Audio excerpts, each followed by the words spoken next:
VU2। Doctor Govind Singh का कहना है कि डॉक्टर मोहन यादव को मुख्यमंत्री बने हुए 6 महीने भी नहीं हुए, लेकिन वह पूरी तरह से तानाशाही पर उतारू हैं। प्रजातांत्रिक संस्थाओं का गला घोटने का काम मोदी जी के पद चिन्हों पर रहकर कर रहे हैं। मध्य प्रदेश के 12 लाख शासकीय अधिकारी कर्मचारी जो अपनी यूनियन के जरिए अपनी समस्याएं उठाया करते थे, उनकी मान्यता कांग्रेस की सरकार के समय से चली आ रही थी। मध्य प्रदेश के शासकीय कर्मचारी अपनी छोटी छोटी मांगों और परेशानियों के लिए सरकार के समक्ष अपनी यूनियन के माध्यम से इसे रखा करते थे, लेकिन मध्य प्रदेश के मुख्यमंत्री डॉक्टर मोहन यादव ने सभी सरकारी कर्मचारी संघों की मान्यता समाप्त कर उनकी अपनी बात कहने का हक छीन लिया है। इसी के साथ ही डॉक्टर गोविंद सिंह ने और भी कई मुद्दों पर भाजपा को घेरा। आइए आपको भी सुनाते हैं पूर्व नेता प्रतिपक्ष गोविंद सिंह का यह बयान। पूर्व में कांग्रेस समय से चल रही है। मैं समाज प्रसारण मंत्री था, उस कुछ मान्यता भारतीय जनता पार्टी ने कर्मचारी संघ खत्म की थी, उनको पुनर्जीवित करके दोबारा उनको मान्यता प्रदान की थी। मध्य प्रदेश के शासकीय कर्मचारी अपनी छोटी छोटी मांग परेशानियों को सरकार के समक्ष अपनी यूनियन के माध्यम से, संघ के माध्यम से रखते थे। पदाधिकारी एक तरह से ताना रात को, जिस प्रकार मोदी ने रात को 12 बजे GST लागू की, उसी पद्धति में मध्य प्रदेश के मुख्यमंत्री मोहन यादव जी ने सभी कर्मचारी संघ को मान्यता समाप्त करके उनको अपनी बात कहने का हक छीन डाला, उनकी आवाज पर ताला लगा दिया। मैं इसकी घोर निंदा करता हूं और मुख्यमंत्री मोहन यादव से अनुरोध करता हूं कि इस तरह का जो तानाशाही रवैया जो आप अपना रहे हो, तो आपके प्रदेश की जनता और कर्मचारी इसको बर्दाश्त नहीं करेंगे और आपका जो पद है शीघ्र ही मोदी 10 वर्ष में आक्रोश बन पाए, आप आते जाते इस प्रकार का कृत्य करेंगे तो प्रदेश की जनता आपको के शासन को उखाड़ फेंकेगी। एक बड़ा सवाल है, मध्य प्रदेश कांग्रेस जो है वो युवाओं को मौका देने की तैयारी में है। प्रदेश अध्यक्ष युवा कांग्रेस के लगातार बैठकों का दौर भी कर रहे हैं। कई शहर जिलाध्यक्ष बदले जाएंगे, विधानसभा अध्यक्ष बदले जाएंगे। कितनी तस्वीर बदलेगी कांग्रेस की युवाओं के जरिए? अभी हमारे राष्ट्रीय महामंत्री और मध्य प्रदेश के प्रभारी 20 मई को उन्होंने भोपाल में सभी जो उम्मीदवार थे 29 एक को छोड़ के इंदौर को, और खजुराहो के नहीं थे लेकिन अपने कार्यकर्ताओं को बुलाया था।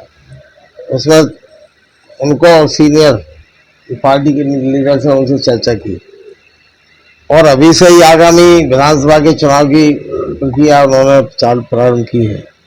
हम चुनाव के दिन नहीं बैठेंगे और 15 जुलाई से लेकर अगस्त से लेकर 15 अगस्त तक मंथन अभियान चलाएंगे। सभी वरिष्ठ नेता हर क्षेत्र में जाएंगे, ब्लॉक में जाएंगे और हम अब अपनी बात नेता न कहेंगे, आम जनता की, कार्यकर्ताओं की बात सुनेंगे। क्या कारण है मध्य प्रदेश में कांग्रेस असफल हो रही है चुनाव में, उनकी कमियों को ढूंढेंगे और हम बैठ के सब लोग व्यापक रूप से उन कमियों को दूर करेंगे और मध्य प्रदेश में कांग्रेस संगठन मजबूत करेंगे।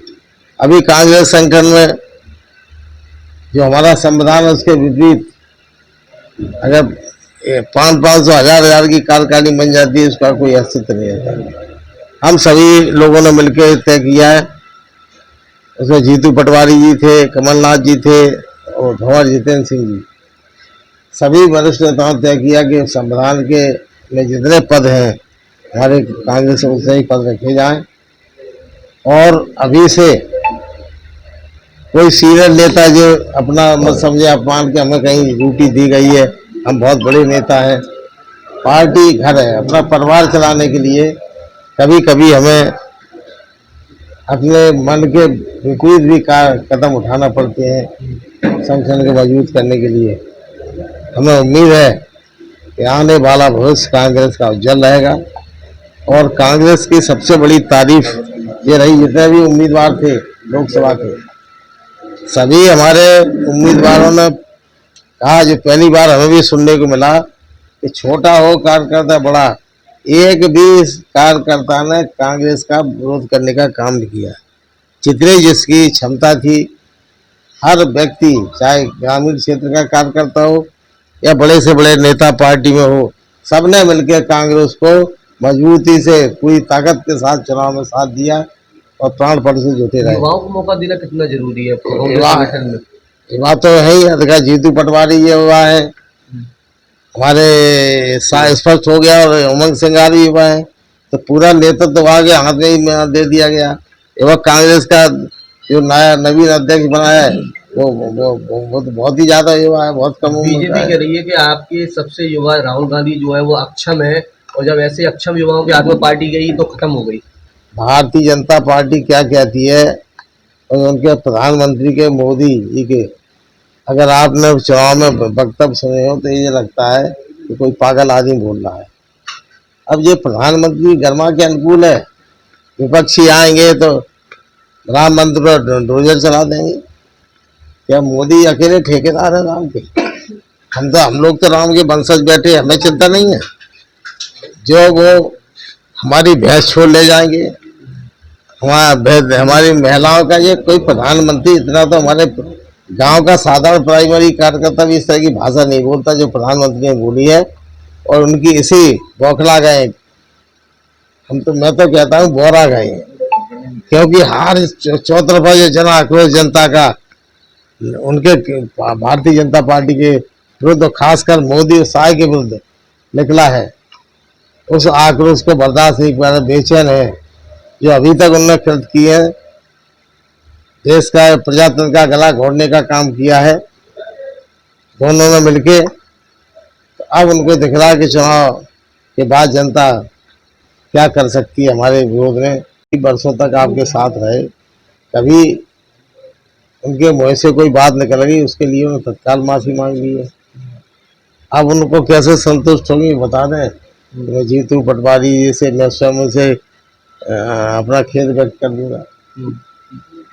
अब उनको भूल जाना चाहिए। एक सवाल है, सीबीआई ये नर्सिंग घोटाला मामले में सीबीआई के एक अधिकारी को रिकवरी से पकड़ा गया।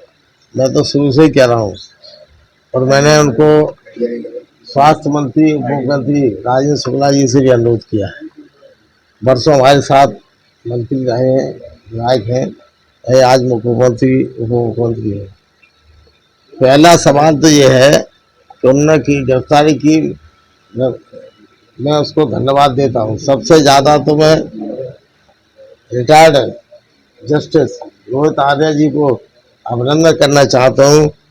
तो उन्होंने न्याय करके जो लोग मध्य प्रदेश लाखों लोगों के जीवन से खिलवाड़ कर रहे थे उनके जीवन की रक्षा की है। ये नर्सिंग घोटाला उजागर करती। अभी यहाँ तक सवाल है मान्यता किससे मिलती रही? भारतीय जनता पार्टी की सरकार में स्वास्थ्य मंत्री रहे, उन्होंने मान्यता उनके समय में दी गई है। स्कूल थे नहीं, उन्हें 10-10 लाख रुपए लेके मंत्रियों ने, अधिकारियों ने सबसे पहले प्राइमरी जांच उनके विरुद्ध हो, उनको गिरफ्तार किया जाए। जिन्होंने ये जड़ लगाई है, पेड़ लगाया है भ्रष्टाचार का, लोगों के जीवन बर्बाद करने का जो सौदा पैसे से किया है, उनको सर्वोच्च न्यायालय कोई ऐसी कमेटी बनाकर जांच करे और सही दोषी जिन्हें मान्यता दी है उनको जेल पहुंचाने का काम करे। कौन है वो दोषी था? दोषी मंत्री, जब वो मंत्रियों के समय मान्यता मिली, जिन प्रमुख सचिव बदलते रहे हैं लगातार 10 साल से चल रहा था। भारतीय जनता पार्टी में जितने स्वास्थ्य चिकित्सा मंत्री रहे हैं उन्होंने मान्यता उनके समय में दी गई है। कई हमारे साथियों ने बताया कि 10 लाख रुपए दे मान्यता लो, अधिकारी दे रहे हैं। जो आपका चिकित्सा शिक्षा विभाग है उसके कमिश्नर कैसे मान्यता दे रहे हैं जब बिना चेक के जांच के? केवल रुपए से लेकर जीवन का खिलवाड़ किया है। जितने एक नहीं, इसमें तो कम से कम 200-250 लोग इसके दोषी निकलेंगे। उनको पहले जेल में डालना चाहिए, उनको सजा मिलना चाहिए। जिन्होंने मान्यता दी, प्रोत्साहित किया, एक हाजी, एक प्रिंसिपल 8 कॉलेज चला रहा है। एक कॉलेज ग्वालियर में, दूसरा जाके महाराष्ट्र में, और दोनों जगह प्रिंसिपल 8 जगह जा रहा है। वारी भाजपा, वारे शिवराज सिंह। डॉक्टर साहब एक आखिरी सवाल है, गर्मी है, पावर कट कितना हो रहा है? आपको कितनी बिजली मिल रही लाहौर इलाके, भिंड इलाके में? बिजली तो पूरी तरह से कटौती हो रही है। ऐसा कोई जिला गांव बकाया नहीं है 10 से 12 घंटे बिजली की कटौती नहीं हो रही। हम अपने पहलवान अखाड़ेबाज मंत्री प्रद्युम्न सिंह से अनुरोध करेंगे कि आप ग्वालियर के रहने वाले हैं, नाले में कूदना बंद करें, नाले की बजाय बिजली पे खम्भों को हिलाने का काम करें ताकि आम जनता को इस भीषण गर्मी से राहत मिल सके। बहुत बढ़िया।